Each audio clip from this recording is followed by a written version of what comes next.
I was 13 at the time, playing on my PlayStation until early hours in the morning. It was 3 a.m. The rain was heavy and it started to thunder, so I looked out my window and saw a man with a hoodie on just looking straight at my bedroom window. I went to my mom shaking in fear, but she didn't listen and just told me to go back to bed. I walked back into my bedroom and looked out the window, but the man was gone. The next day I was walking to school and I heard someone behind me. So I turned around and it was the same man that I saw outside my window.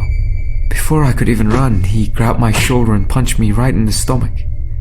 The punch had such an impact that it winded me. I couldn't remember what he looked like, only that he was wearing a dark hoodie with his face covered, so when the police came, there was nothing I could tell them. For the next few days, all I could think about was the hooded man, wondering if that was going to be the last time I would see him, but it wasn't. One day as I sat in my bedroom watching TV, I got a message on my phone saying, "I am watching you." I looked at the text for a while, wondering who I could speak to. I couldn't tell my mom. She would just worry, and she was under enough pressure with my infant brother Matthew. I was in the living room with Matthew, watching the TV. At around 9 p.m., I saw a face pressed against the window. It was the hooded man. This time his head was down. His mouth was stretched open. He had a scar going right across his eye, and he was dripping with sweat. I screamed for my mom, and she saw the man at the window. She immediately went to lock the door, but she was too late.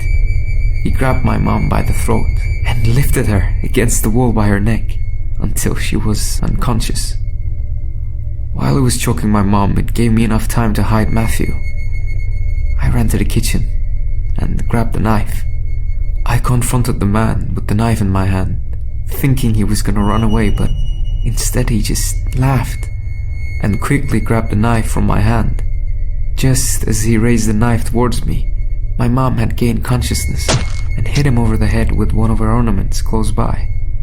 Me and my mom ran upstairs into her bedroom and locked the bathroom door, where we called the police. By the time the police got there, the man was gone. But not only was the man gone, Matthew was too. We told the police the description of the man. He was about 6'3", with a strong build.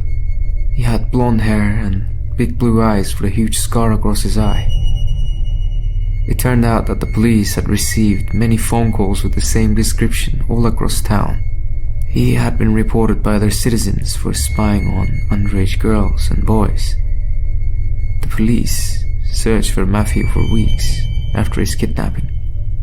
With no witnesses and no leads, the police eventually stopped the search.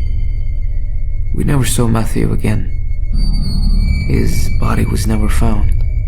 Still to this day, we don't know if he's dead or alive. But I hope one day we get answers.